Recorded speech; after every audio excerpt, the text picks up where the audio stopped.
Bueno, seguimos, hermanos. Estamos hablando de las características de un maestro eficaz. Fuimos llamados a enseñar y estamos observando en nuestras notas que un hombre que fue llamado a enseñar es un ejemplo. Primero, tiene el don de enseñanza. En segundo lugar, lo vimos, tiene conocimiento profundo doctrinal. Y en la medida que conoce más la palabra, mejor está en condiciones de poder enseñar a otros. Por eso dijimos que es importante continuar cultivando nuestro conocimiento de doctrina, no limitarnos, no pensar que porque ya estudiamos, fuimos al seminario, a un instituto o lo que sea, ya lo hicimos, ¿no? En términos de conocimiento, hay que seguir profundizando, seguir estudiando.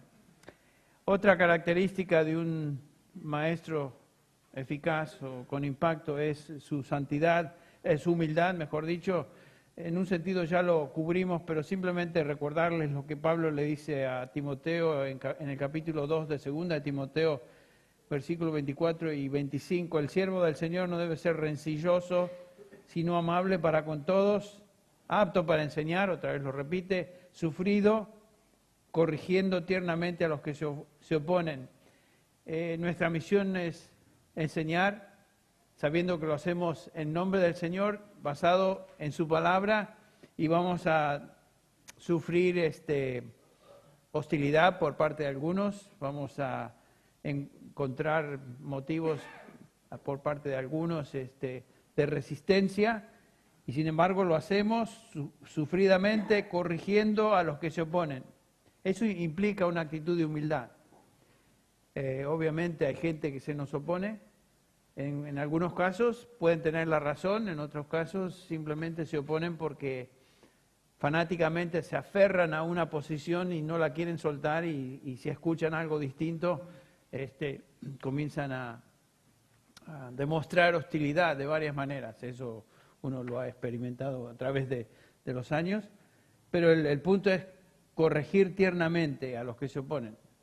En algunos casos, algunos de los que se oponían con el tiempo cambian, y no porque uno hostilmente reaccionó y les da, sino que lo hacen de una manera humilde, y el Señor hace su obra. Al fin y al cabo, la que hace la obra es la palabra de Dios en el creyente, en el individuo. Eso es importante.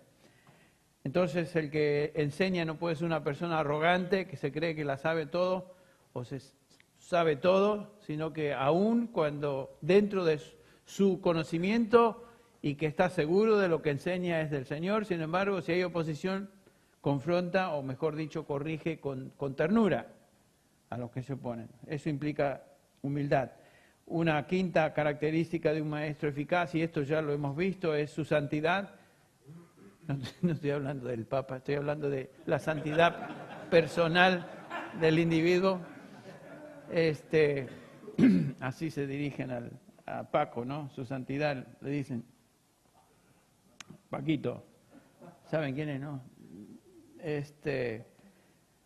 Entonces, es una persona santa el que enseña, el maestro, el que fue llamado por Dios, y debe buscar la santidad. No, como dijimos, no es un hombre perfecto, pero es un hombre que busca la piedad. 1 Timoteo 4:7, nada tengas que ver con fábulas profanas propias de viejas, más bien disciplínate a ti mismo para la piedad. Es una disciplina, toma disciplina a ser piadoso. Uno no pasa de un día al otro siendo una persona mediocre a una persona sumamente piadosa y santa. Eso toma disciplina, toma tiempo, toma dedicación al cultivo espiritual de nuestra alma, tiempo con Dios, a solas, toma tiempo, toma dedicación. Y eso es lo que dice Pablo, disciplínate, esa palabra que tiene donde sacamos nuestra palabra gimnasia, es como estar en un gimnasio, es disciplina continua, ser piadoso, buscar santo de corazón, y conducta es indispensable entonces para tener impacto en la vida de las personas. Y al fin y al cabo lo que estamos buscando, lo que hacemos en nuestra enseñanza es perfeccionar a los santos, ¿no es cierto? El capítulo 4, versículo 11 de Efesios. La meta de nuestra enseñanza, dice Pablo, Colosenses 1:28, es poder presentar a todo hombre como perfecto en Cristo. Eso es lo que buscamos. Y por eso lo hacemos, por eso enseñamos. Esta meta demanda de nosotros santidad, entrega a Dios, perseverancia, ocuparnos en nuestra salvación con temor y temblor, como dice Filipenses, tener cuidado de nosotros mismos, que ya lo vimos, en otras palabras, ser piadosos. Pablo en el capítulo 4, otra vez le dice a Timoteo, versículo 16, ten cuidado de ti mismo y de la enseñanza, persevera en estas cosas, porque haciéndolo asegurará salvación tanto para ti mismo como para los que te escuchan. No está hablando ahí de que si lo hace va a ser salvo, no, Timoteo era salvo, pero su compromiso con la doctrina iba a ser tal que demostraría por sus frutos que era de Dios, y por supuesto esa enseñanza doctrinal sana iba a causar en los que escuchan la palabra que ellos también crezcan en salvación. El que enseña debe buscar vivir piadosamente, ya que esto afecta a su vida personal, obviamente, y la vida de aquellos que están recibiendo su enseñanza. Número 6, diligencia en el estudio. Esto también lo mencioné en otro contexto. Una característica de un maestro eficaz es que, como ya lo dijimos, lo observamos, es dedicado al estudio de la palabra, al estudio de la teología, al estudio de la doctrina. No importa cuán profundo sea su depósito doctrinal, continúa creciendo. Un maestro consciente de su llamado a Dios, de enseñar la palabra, se sumerge en el estudio continuo de la palabra.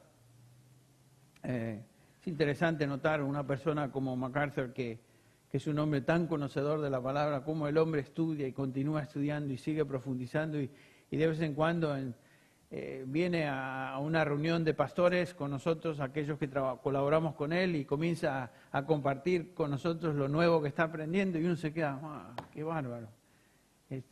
Y lee libros, pero de una manera impresionante. Siempre está aprendiendo. Es una característica importante de pensar y emular, imitar, siempre estar aprendiendo. Entonces, los ancianos que gobiernan bien, ya lo vimos en este pasaje, sean considerados de doble honor, principalmente los que trabajan en la predicación y en la enseñanza. Eso demanda continuo estudio y dedicación al mismo. Procura con diligencia presentarte a Dios aprobado, que traza con precisión la palabra de verdad, demanda estudio, demanda dedicación. No les estoy diciendo algo que es nuevo, simplemente enfatizarlo. Evita el error, número 7 en nuestra lista de un maestro eficaz, evita el error. Quisiera subrayar esto, que debe acompañar a todo maestro eficaz. Un maestro siempre debe evitar el error. Esta es una característica que fluye de las anteriores, ¿no es cierto? Maestros diligentes de la palabra de verdad, tenemos que ser diligentes en evitar las palabras del error. Algunas personas piensan que es virtuoso considerar otras doctrinas, aún doctrinas falsas, para ver lo que piensan estas personas o este grupo, y estar leyendo parte de lo que ellos estudian para tener una mente abierta, me decía uno. Hay que tener una mente abierta, Henry me decía. Bueno, no hay ninguna virtud en tener una mente abierta si eso implica que estoy considerando lo que es falso, que estoy metiéndome en considerar cosas que son absolutamente contrarias a la palabra de Dios. Noten lo que dice Pablo a Timoteo, no hagas eso, Timoteo. 1 Timoteo 1:4, no prestes atención a mitos y genealogías interminables, lo que da lugar a discusiones inútiles en vez de avanzar el plan de Dios, que es por fe. Así te encargo ahora. Déjate de patrañas, Timoteo, no deja de fijarte y observar cosas que no son útiles, que son palabrerías, que son cosas que no tienen ninguna edificación, no edifican, son inútiles, no avanzan el plan de Dios, o sea, el Evangelio. Turban la fe. No sé qué pasó con la Biblia. Aquí está la Biblia. Aquí. En este viaje traía varias cosas y imagínense lo que me olvidé. Me olvidé de traer mi propia Biblia. Tengo una en inglés que estaba leyendo y Y se me olvidó de traer una. Pero fíjense que lo falso jamás edifica, lo falso siempre turba. Siempre me llama la atención lo que Pablo dice en Gálatas 1:7,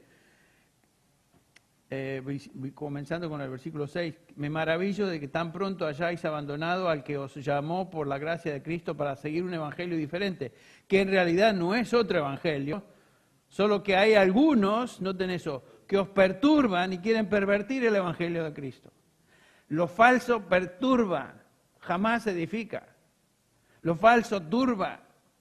Lo único que edifica es la verdad. Entonces no tenemos que juguetear con cosas que son falsas, sabiendo de antemano eso es falso, con la motivación de tener una mente abierta. No, hay que tener la mente cerrada para algunas cosas, porque la apertura, lo falso, perturba, nos hace sentir mal, no edifica, todo lo contrario a la verdad. Noten en 2 Timoteo 2, el 17 dice, Pablo le dice, evita las palabrerías vacías y profanas, porque los dados a ellas conducirán más y más a la impiedad, y su palabra se extenderá como gangrena. Noten lo que dice, hay que evitar estas cosas. Lo falso no nos ayuda a crecer ni intelectualmente, como algunos piensan, ni tampoco espiritualmente. Nos perturba y carcome, dice, como la gangrena carcome, por supuesto, la carne. Eso es lo que hace lo falso, el error, carcome. El Señor Jesús dijo, conoceréis la verdad y la verdad os hará ¿qué? Libre. Lo opuesto es la verdad, ¿saben? Lo opuesto de eso es correcto.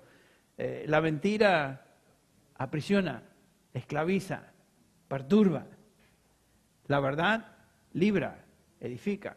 Entonces no tenemos que juguetear con lo que es falso, con lo que es errado. En contraste a lo que es falso, la palabra de Dios es útil. ¿Se acuerdan? 2 Timoteo 3, 16. Toda escritura es inspirada por Dios, por supuesto, viene del mismo aliento de Dios. No entramos en el exégesis del pasaje, pero ustedes conocen lo que dice ahí. Viene del aliento de Dios, es inspirada por Dios y útil.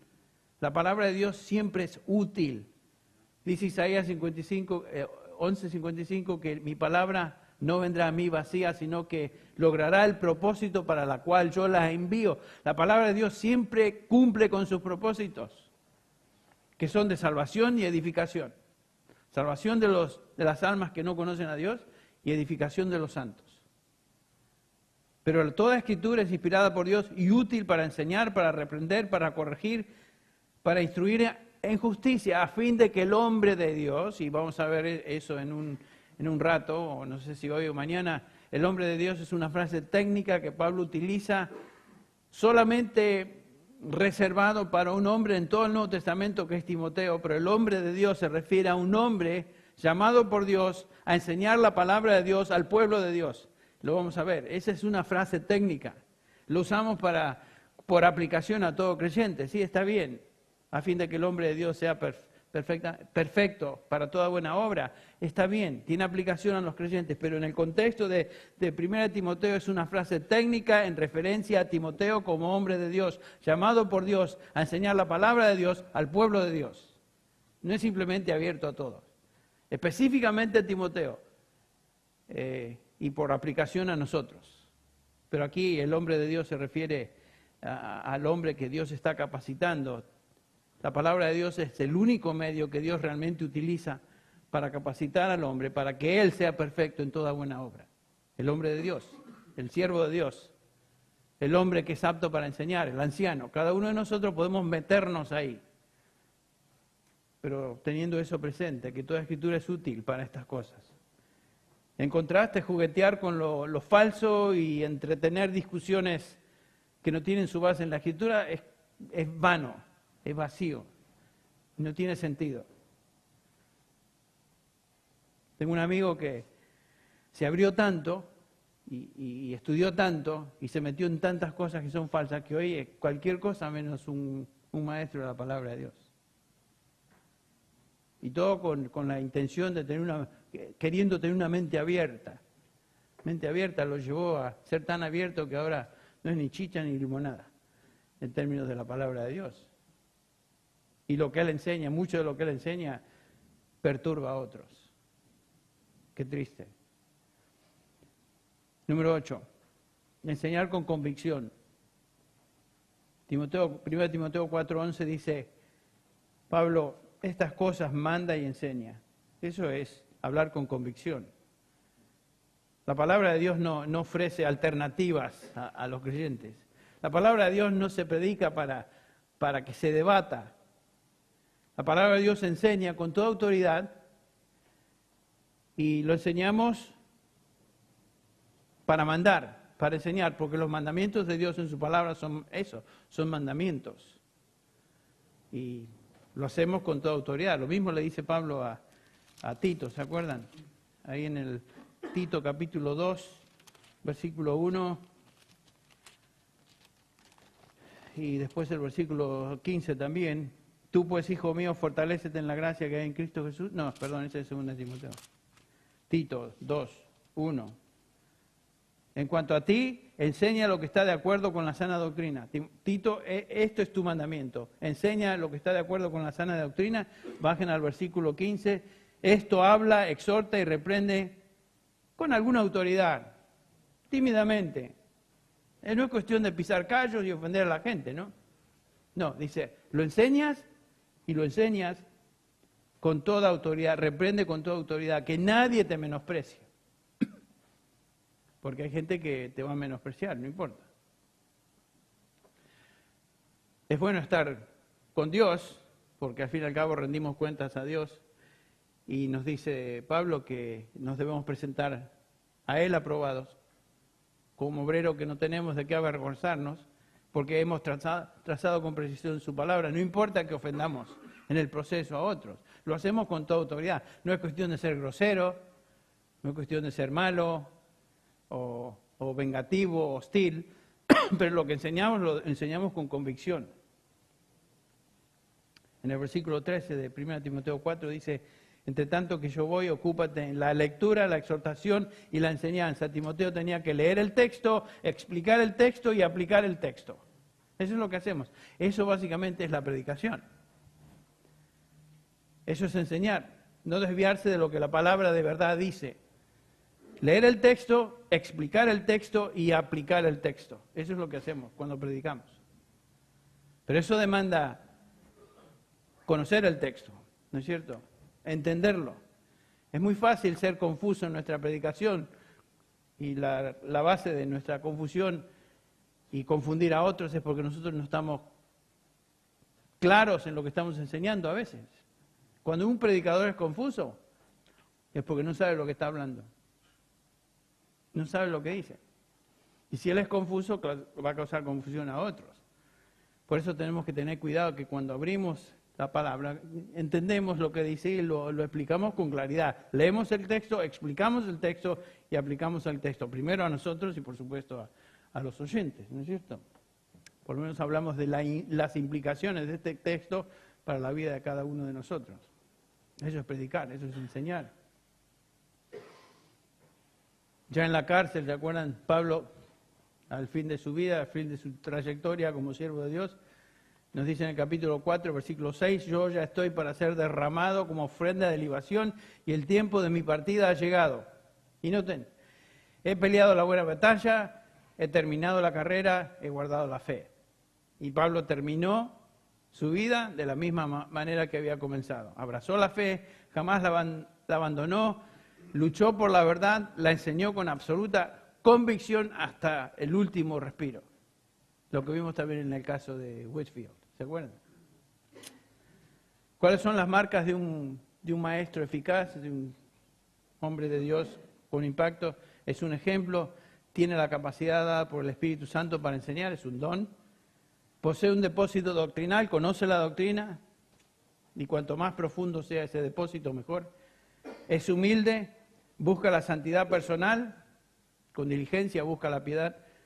Es diligente en el estudio de la palabra, evita los errores y enseña con convicción. Un hombre de Dios con estas cualidades va a tener impacto en la vida de la iglesia, ya sea en su iglesia o en la iglesia del Señor, donde esté. Nosotros somos parte de la iglesia. Bueno, Ese es un maestro eficaz. Ahora regresamos a nuestro texto, nos salimos un ratito de ahí. Estábamos hablando de las características o requisitos para ser anciano, maestro, para ser anciano, pastor, presbítero. Y regresamos a nuestro texto. Dijimos que el atributo principal bajo el cual caen todos los demás es de ser irreprensible. Dijimos que un hombre de Dios, un hombre que ha sido llamado por Dios para dirigir la iglesia, debe ser irreprensible en su vida moral, versículos del 2 al 3, su vida familiar, versículos del 4 al 5, lo veremos, su madurez personal, versículo 6, y su reputación pública, versículo 7. Ahora nos encontramos en este segmento de su vida moral. Ya lo vimos en el versículo 2, pero ahora continuamos donde tenemos la traducción de otra palabra, paroinos, que quiere decir no dado al vino. Ya hablamos algo de ser sobrio, que tiene la idea de sobriedad a nivel bebida, pero también Pablo obviamente hace hincapié otra vez, paroinos. Par quiere decir al lado de, oinos es vino. Que Pablo está hablando de una persona que no esté dado a empinar el codo, eso es lo que está diciendo. No está siempre en el hábito de asistir y frecuentar tabernas, bares y cosas donde es todo lo que hacen, ¿no? Entonces Pablo dice, miren, un hombre que tiene el deseo de servir no debe ser un hombre que se conozca por ser uno que le guste hacer esto, que sea un bebedor. Por eso la Biblia de las Américas traduce esto como no dado al vino. ¿Cómo lo traduce Reina Valera? También, ok, también, lo mismo. Le gusta echarse sus copas. Pablo dice, cuidado con eso. Y hay pastores hoy y lugares, iglesias en los Estados Unidos donde invitan hasta al staff de la iglesia a ir para sentirse más que no son muy legalistas, se van a bares y a tomar copas.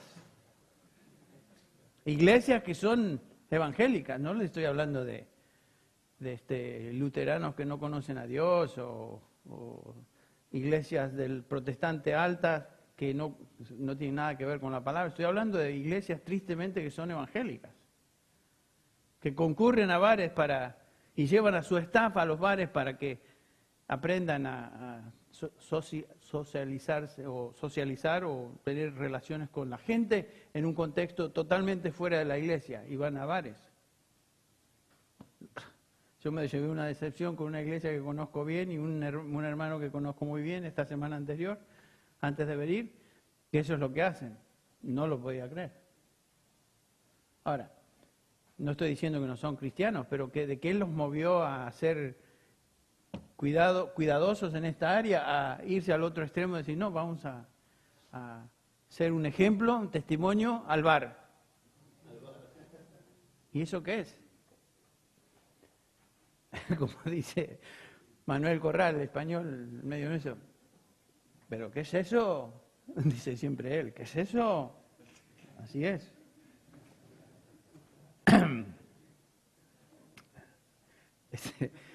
Los mexicanos dicen primero Dios cada vez que, si Dios quiere, en lugar de decir si Dios quiere, dicen primero Dios. Vamos a ir a tal lugar, primero Dios, quiere decir si Dios quiere. Y mi amigo, nuestro hermano Corral, dice, ¿pero qué es eso? Primero Dios, como que no entiendo eso, ¿qué es lo que quiere decir? ¿Qué es eso? Eso es la reacción que yo tuve con estos tipos que supe que van al bar a testimonio, no sé. Otra característica de un líder cristiano es que no es pendenciero. No es pendenciero. O sea, la palabra esplectés quiere decir uno que da puñetazos, golpes. Un siervo de Dios obviamente no va a ser un peleonero, como dicen. Una persona que le gusta pelear, dado a la violencia, es la idea. En lugar de esto debe ser amable. Epieques. Quiere decir considerado, gentil, tolerante, misericordioso. Es un individuo que fácilmente perdona el fracaso de otros. Es lindo ver cuando un siervo de Dios tiene misericordia de otros, sabiendo que todos somos débiles. Una de las características que me llama la atención y me ha servido como guía Ejemplo, hablando del pastor MacArthur, es que nuestro hermano MacArthur, nunca trata de pensar lo peor de alguien, sino lo mejor.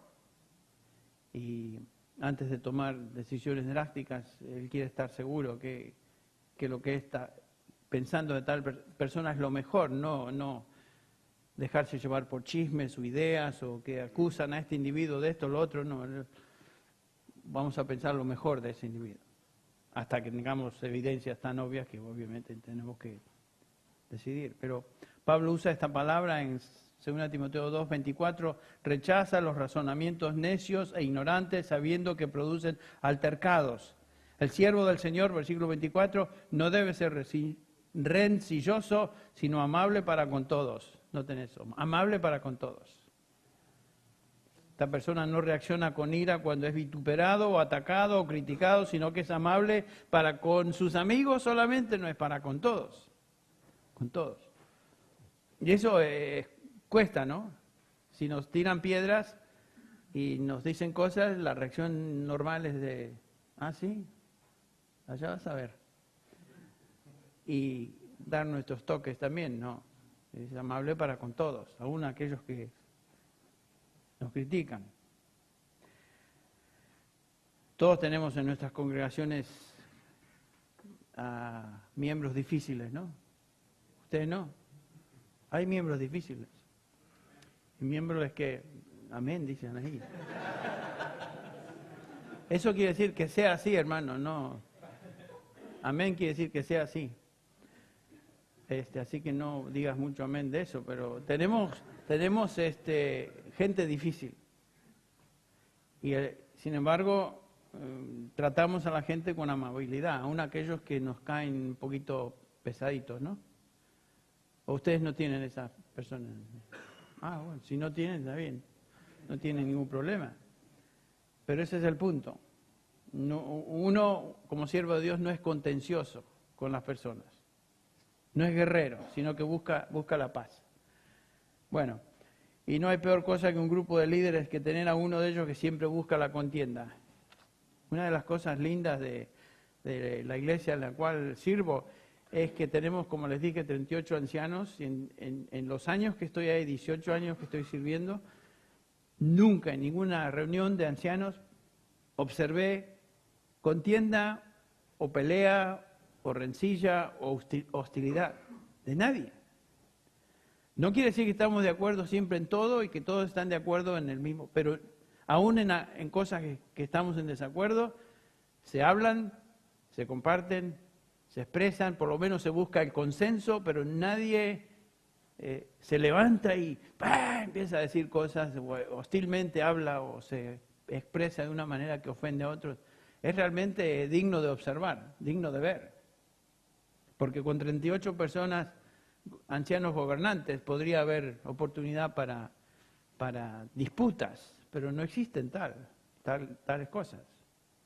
Lo cual nos revela, nos da una idea de la madurez espiritual de la gente que compone el liderazgo de la congregación.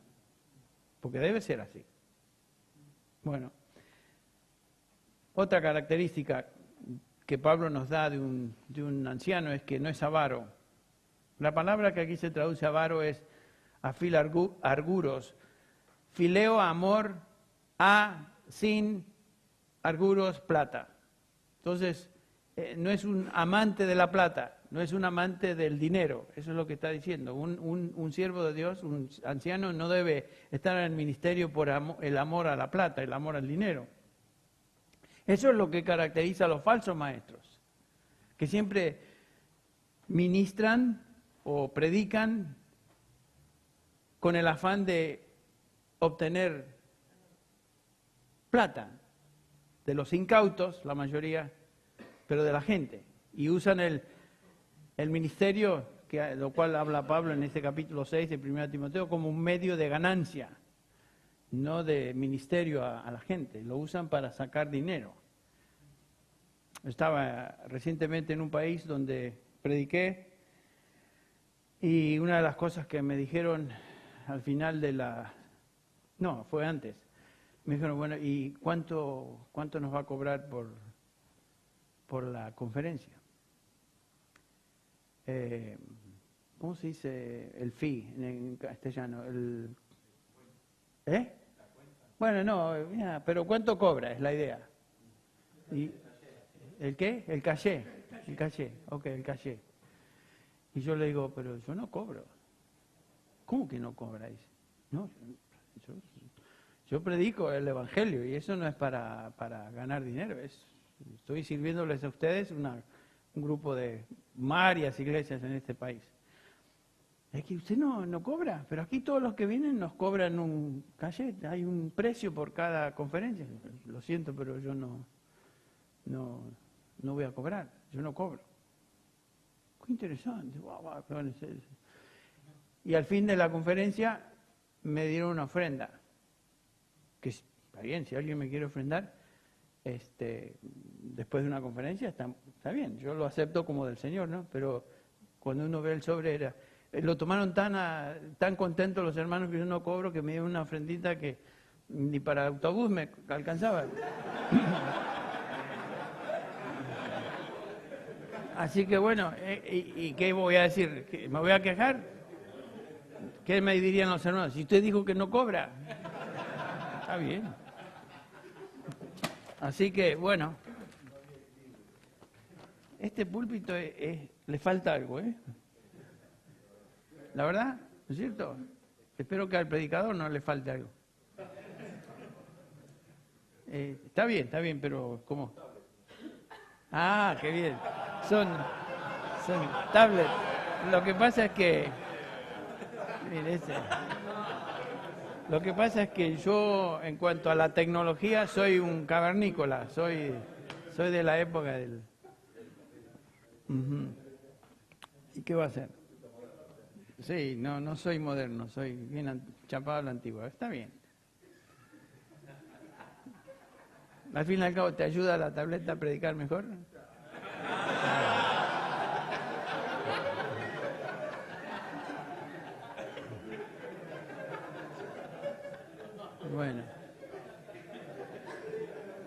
Bueno, regresamos al amante del dinero. El amor al dinero en este mismo capítulo 6 ¿se acuerdan? De Timoteo, capítulo 6, primera epístola de Timoteo 6, 10, dice, el amor al dinero es la raíz de todos los males. Ahí está. O sea, alguien que vive por el amor a la plata se mete en situaciones donde va a causar en su propia vida todo tipo de mal. Bueno, y Pablo da el ejemplo, ¿se acuerdan cuando habla de sí mismo allá en el Hechos 20 que estuvimos observando, continuando en esta charla que él tiene con los ancianos de Éfeso, les dice en el versículo 33, ni plata ni la ropa de nadie he codiciado. Ahí está el ejemplo.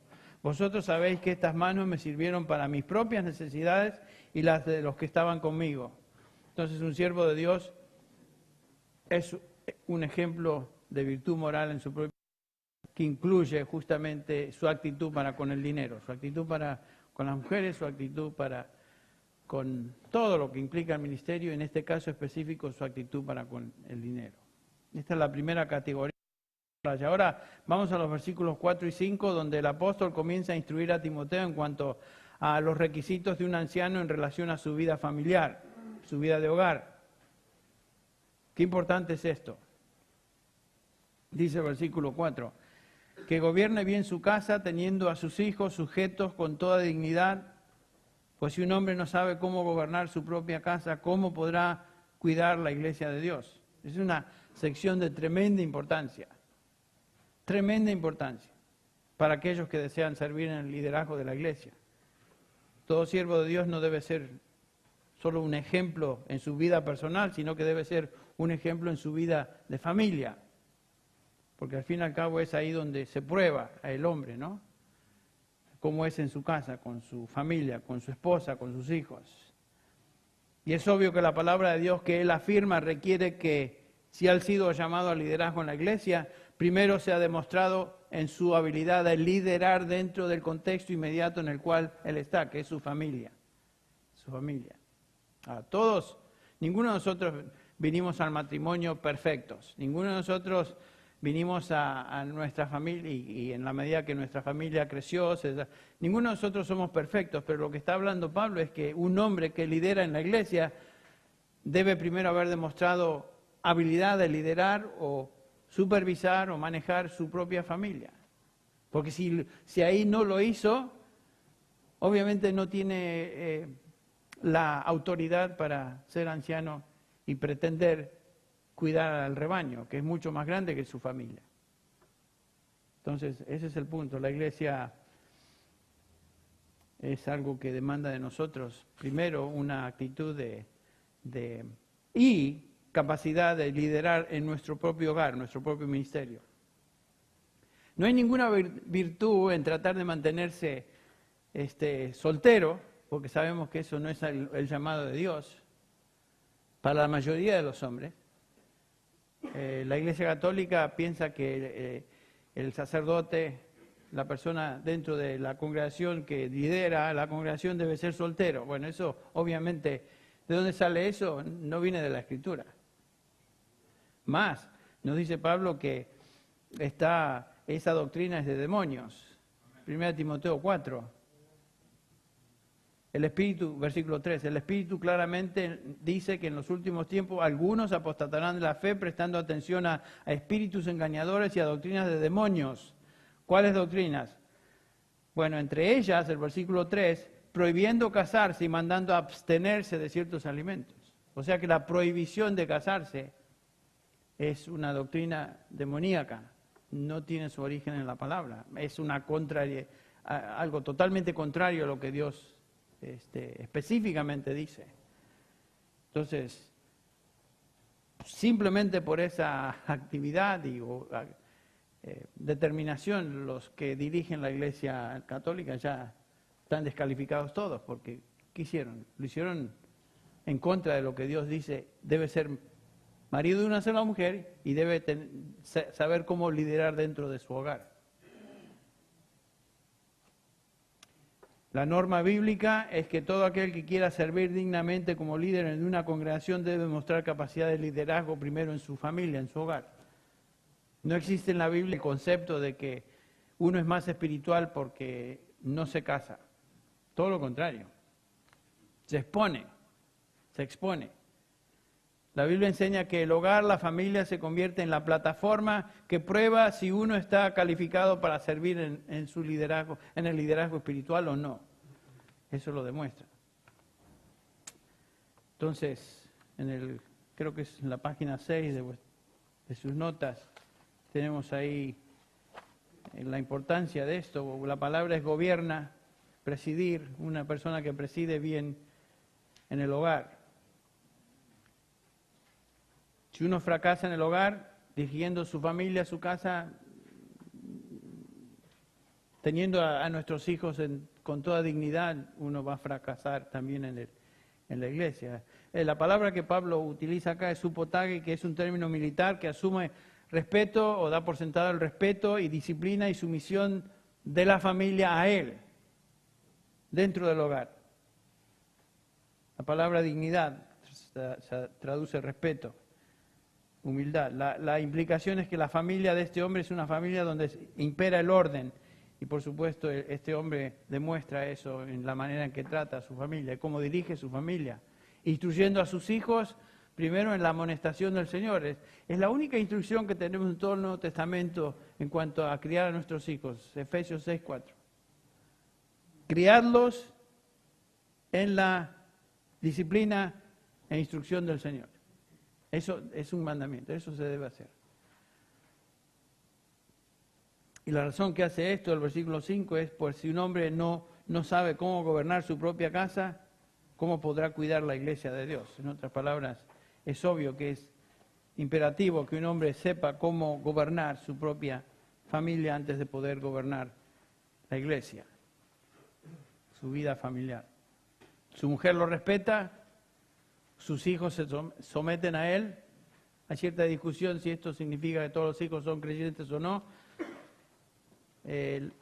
Por lo que Pablo le dice a Tito en Tito 1, que sean hijos creyentes. La palabra que ahí se traduce creyentes es fieles, que puede ser creyente o puede ser simplemente fieles. El punto es que los hijos, mientras vivan en el hogar, son sumisos a la dirección y el gobierno de su padre.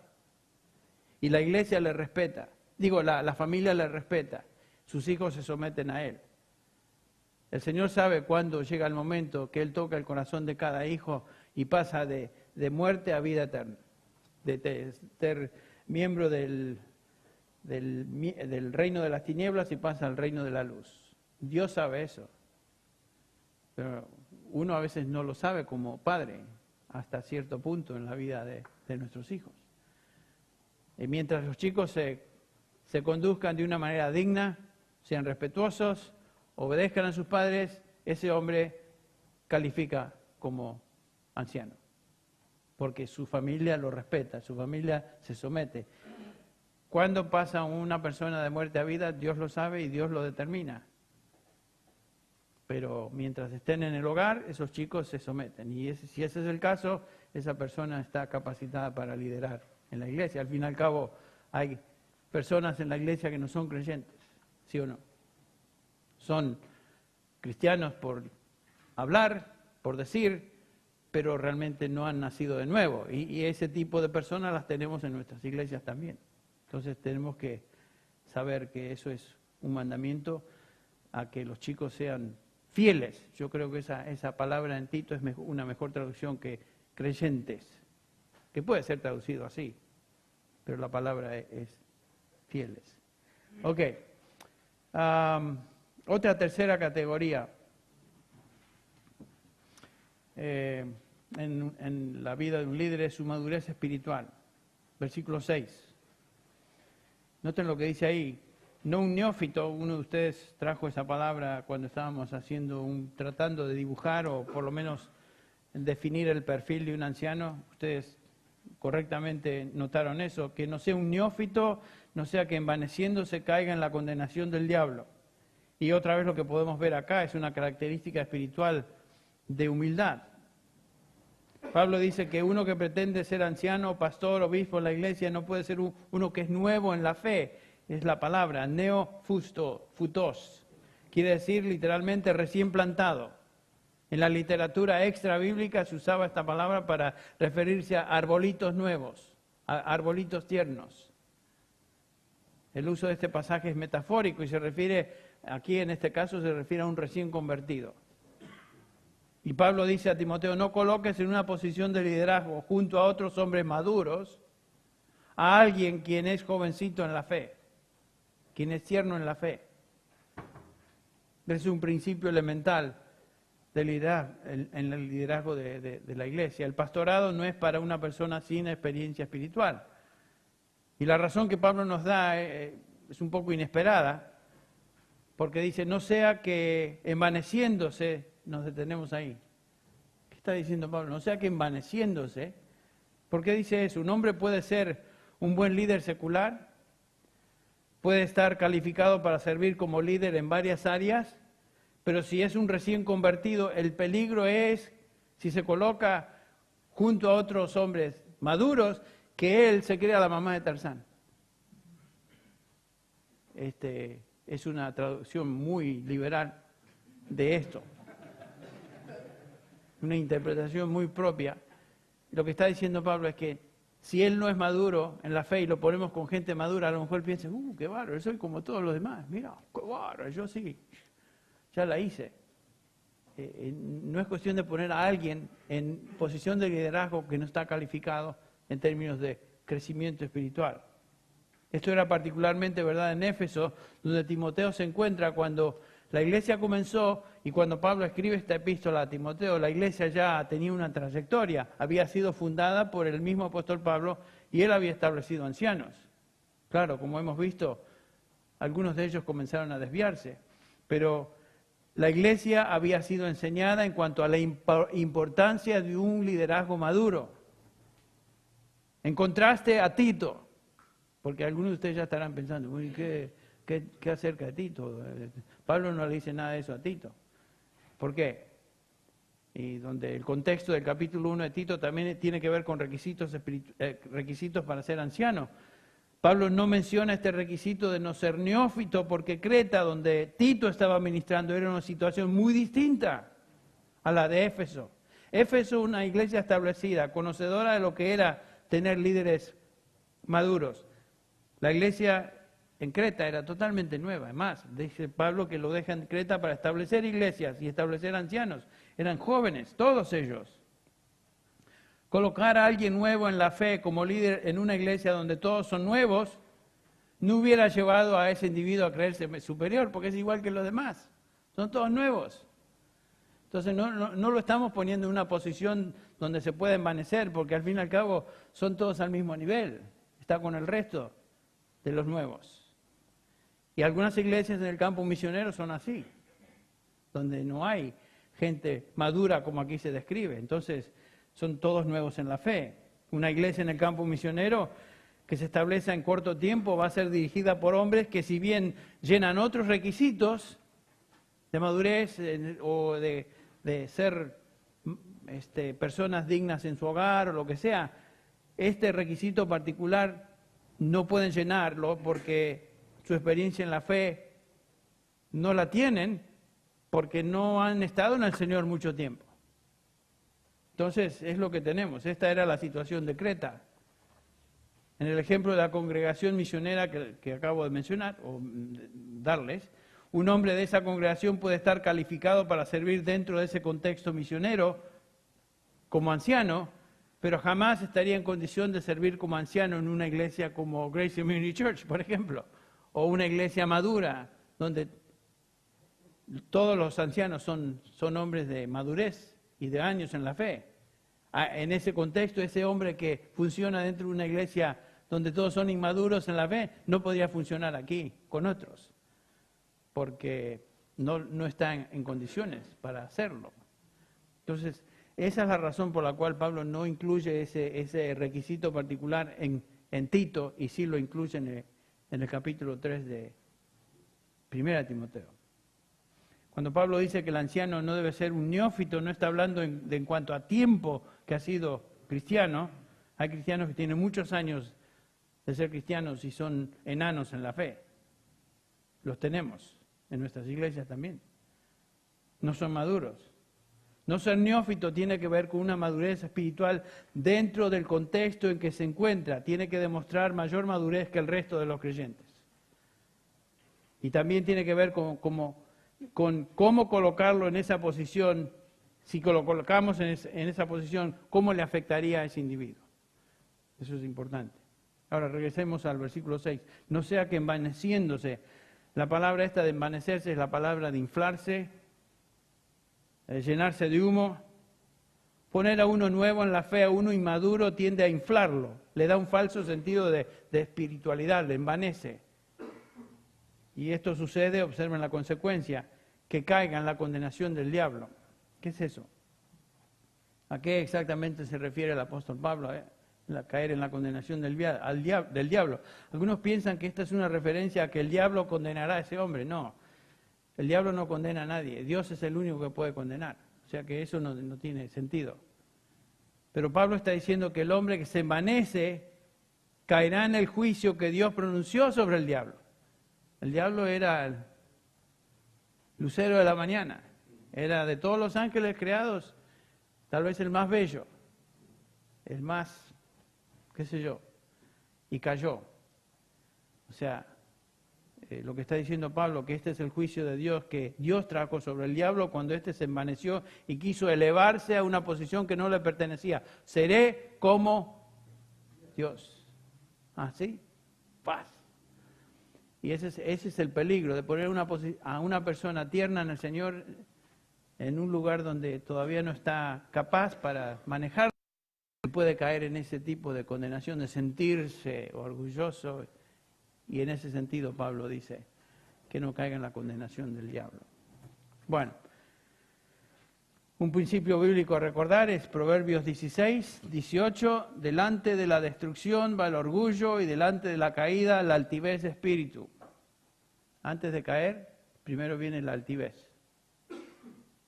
Entonces pueden ver que lo que Pablo está diciendo ahí en 1 Timoteo 3:6 es esto: no promuevan al liderazgo a un inmaduro en la fe, no sea que al ser elevado se enorgullezca y caiga en la misma condenación del diablo, quien se enalteció y Dios tuvo que derribarlo.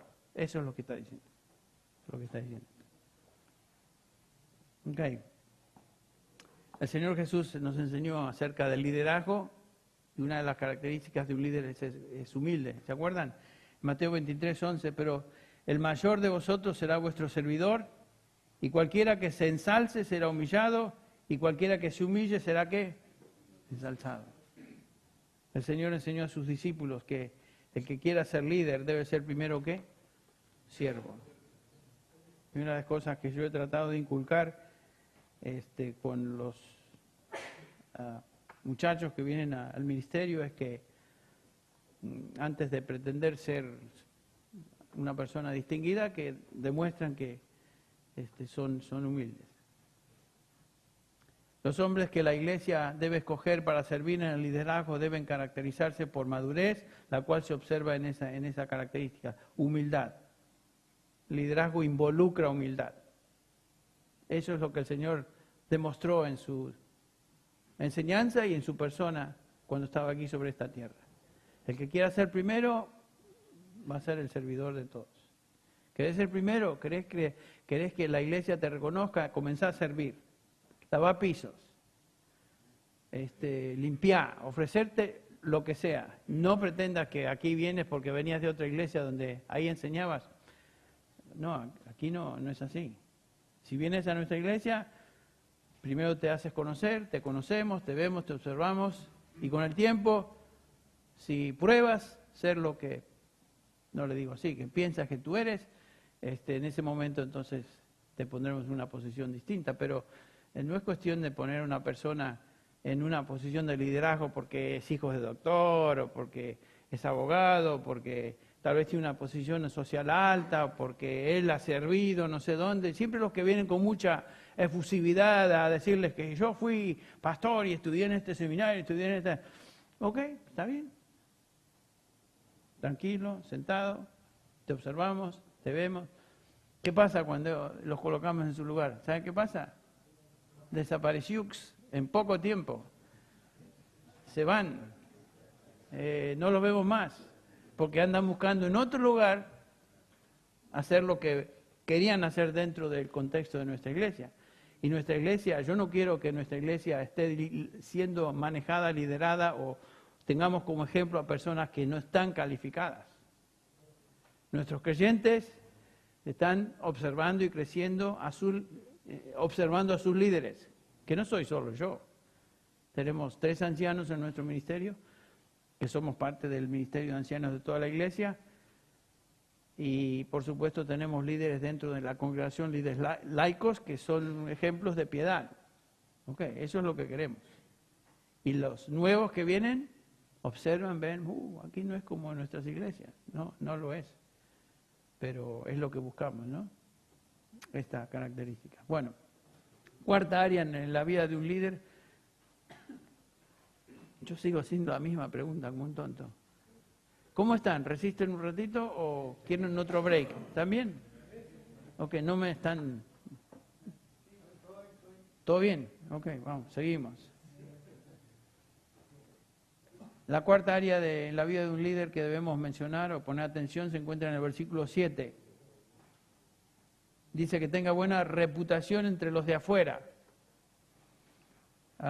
Entonces estamos hablando de la vida pública de este hombre, cómo se ve ante la gente. El hombre apartado para servir como pastor o anciano de una iglesia debe tener un buen testimonio ante los de afuera.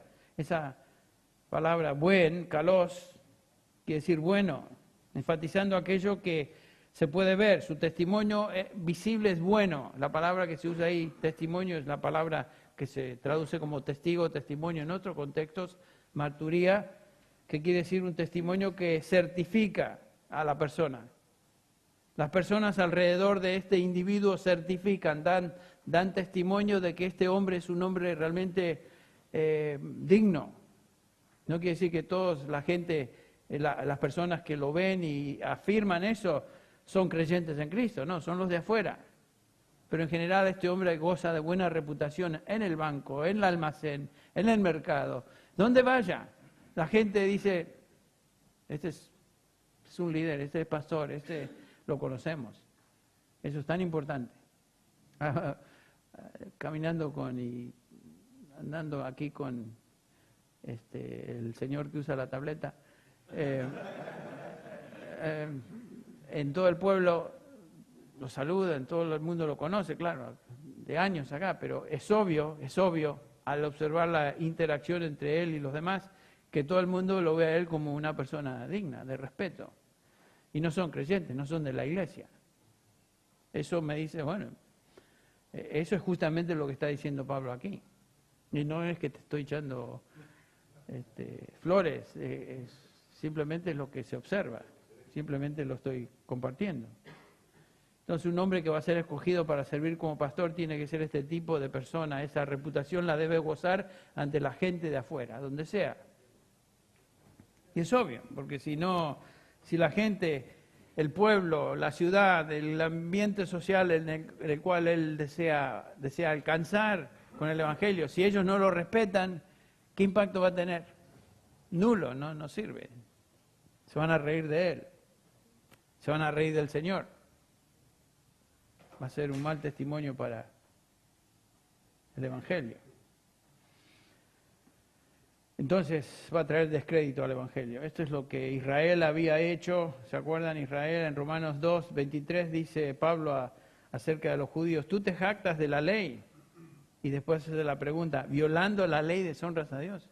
Los judíos se creían muy religiosos, pero violaban con sus acciones la ley.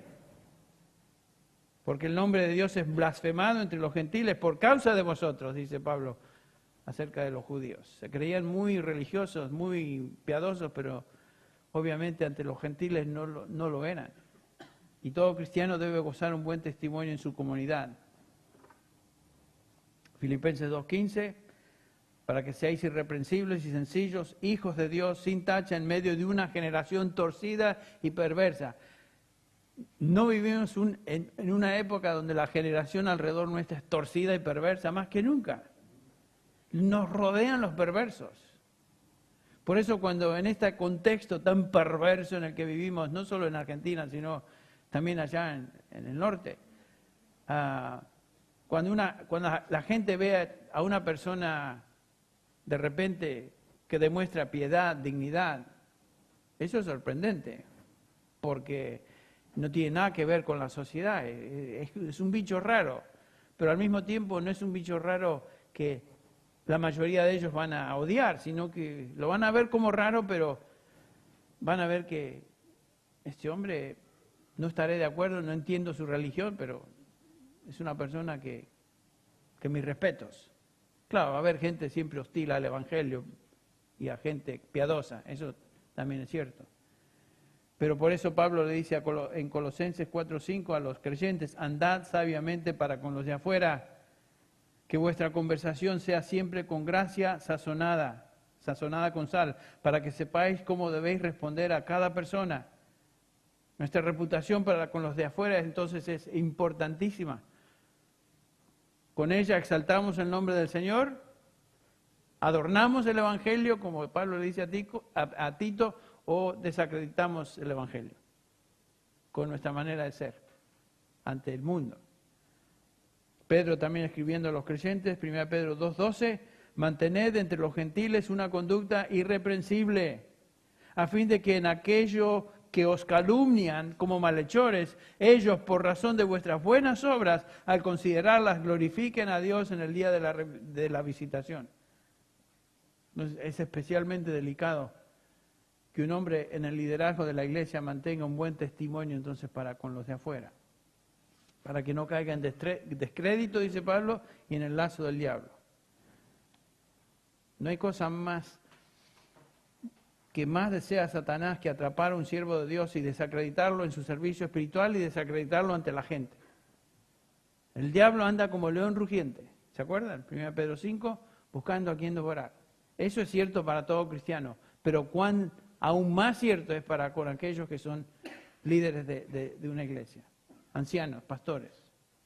Cuando el diablo destruye a un pastor por su colapso moral o lo que sea, gana una impresionante batalla y descorazona y deshace personas que tenían confianza en el Evangelio, tal vez tiernos en el Evangelio, algunos que no lo eran, pero iban siguiendo ya en los pasos del Evangelio, se viene abajo todo. Entonces, por eso Pablo nos dice que debemos tener cuidado de nosotros, siempre alerta, porque el diablo anda buscando destruir a aquellos que son siervos de Dios. ¿Qué victoria se gana, no? Siempre hay que orar por nuestros líderes. Siempre tenemos que orar por aquellos que tienen una posición visible y delicada, representando el Evangelio ante la sociedad, ante la iglesia. Porque el diablo anda ocupadísimo tratando de destruir. Los hermanos de la iglesia a veces piensan que uno que es pastor y este Henry viaja por ahí, todo el mundo lo conoce. Piensan algunos que yo ya la hice, que yo ya llegué a un nivel de espiritualidad que a mí hasta me tiene miedo el diablo. No creo que hayan pensado eso, lo piensen, pero el punto es que el diablo trata de destruirnos y las tentaciones y luchas que él presenta a un siervo de Dios son diversas, son variadas, dependiendo de la debilidad de cada uno. Pero el diablo hace lo imposible para tratar de destruirnos. Yo cada vez que salgo a una conferencia como esta, yo noto que hay una lucha intensiva, una lucha espiritual fuertísima.